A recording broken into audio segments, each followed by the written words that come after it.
बहू ने दिया सास को जहर। आरती नाम की एक लड़की अपने पति और सास के साथ अपने ससुराल में रहने लगी।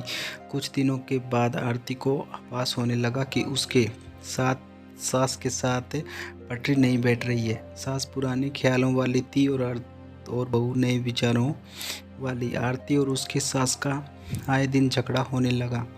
दिन बीते, महीने बीते, साल भी बीत गया। ना तो सास टिप्पा टिप्पणी करना छोड़ती और ना ही आरती जवाब देना। हालात बद से बदतर होने लगी। आरती को अब अपनी सास से पूरी तरह नफरत हो चुकी थी। आरती के लिए उस समय स्थिति और भी बुरी हो जाती जब उसे भारतीय परंपरा के अनुसार दूसरों के सामने अपनी सास को सम्मान देना पड़ता था। वह अब किसी तरह सास से छुटकारा पाने की सोचने लगी। एक दिन जब आरती का अपनी सास से झगड़ा हुआ और पति भी अपनी मां का पक्ष लेने लगा तो वह नाराज होकर मायके चली आई। आरती के पिता आयुर्वेद के डॉक्टर थे। उसने रो रो कर अपनी व्यथा पिता को सुनाई और बोली, आप मुझे कोई जहरीली दवा दे दीजिए जो मैं जाकर उस बुढ़िया को पिला दूं, नहीं तो मैं अब ससुराल नहीं जाऊंगी। बेटी का दुख समझते हुए पिता ने आरती के सिर पर प्यार से हाथ फेरते हुए कहा, बेटी, अगर तुम अपने सास को जहर खिलाकर मार दोगी तो तुम्हें पुलिस पकड़ कर ले जाएगी और साथ ही मुझे भी, क्योंकि वह जहर मैं तुम्हें दूंगा। इसीलिए ऐसा करना ठीक नहीं होगा। लेकिन आरती जिद पर अड़ गई। आपको मुझे जहर देना ही होगा। अब मैं किसी भी कीमत पर उसका मुँह देखना नहीं चाहती। कुछ सोचकर पिता बोले, ठीक है, जैसी तुम्हारी मर्जी, लेकिन मैं तुम्हें जेल जाते हुए भी नहीं देख सकता। इसीलिए जैसे मैं कहूँ वैसे तुम्हें करना होगा। मंजूर हो तो बोलो। आरती ने पूछा, क्या करना होगा?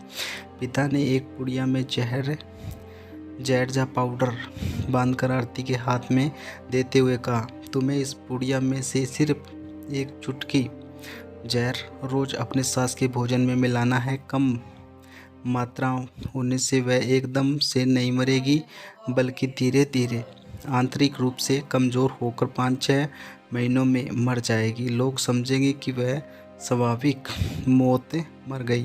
पिता ने आगे कहा, लेकिन तुम्हें बेहद सावधान रहना होगा ताकि तुम्हारे पति को बिल्कुल भी शक ना हो पाए, वरना हम दोनों को जेल जाना पड़ेगा। इसके लिए तुम आज के बाद अपनी सास से बिल्कुल भी झगड़ा नहीं करोगी, बल्कि उसकी सेवा करोगी। यदि वह तुम पर कोई टिप्पा टिप्पणी करती है तो तुम चुपचाप सुन लोगी, बिल्कुल उसके विपरीत जवाब नहीं दोगी।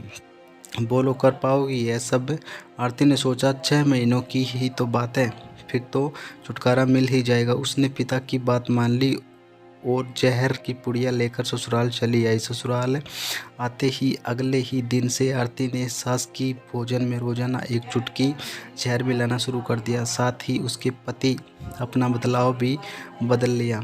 वह सास के किसी भी ताने का जवाब नहीं देती, बल्कि क्रोध को पीकर मुस्कुराते हुए सुन लेती। रोज उसके पैर दबाती और उसकी हर बात का ख्याल रखती।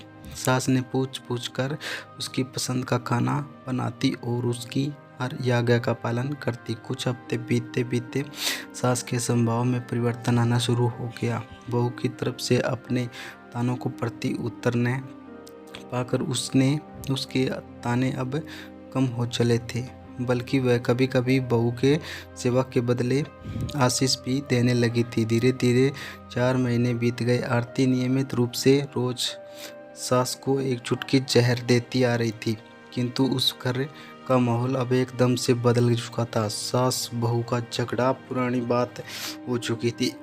पहले जो सास आरती को गालियां देते नहीं थकती थी, अब वही आस पड़ोस वालों के आगे तारीफों के पुल बांधने लगी थी। बहू को साथ बिठाकर खाना खिलाती और सोने से पहले जब तक बहू से 4 प्यार भरी बातें न कर ले उसे नींद ही नहीं आती थी। 6ठा महीना आते आते आरती को लगने लगा कि उसकी सास उसे बिल्कुल अपनी बेटी की तरह मानने लगी है। उसे भी अपनी सास माँ की छवि नजर आने लगी थी। जब वह सोचती कि उसकी दिए जहर से उसकी सास कुछ ही दिनों में मर जाएगी तो वह परेशान हो जाती थी। इसी हुआ पोए में वह अपने पिता के घर दोबारा जाकर पहुंची और बोली, पिताजी, मुझे उस जहर की असर को ख़त्म करने की दवा दीजिए, क्योंकि अब मैं अपनी सास को मारना नहीं चाहती। वह बहुत अच्छी है और अब मैं उन्हें अपनी माँ की तरह जाने लगी हूँ।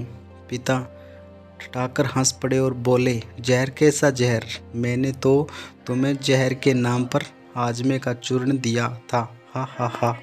अगर ये स्टोरी पसंद आई हो तो वीडियो को लाइक शेयर एंड सब्सक्राइब करना।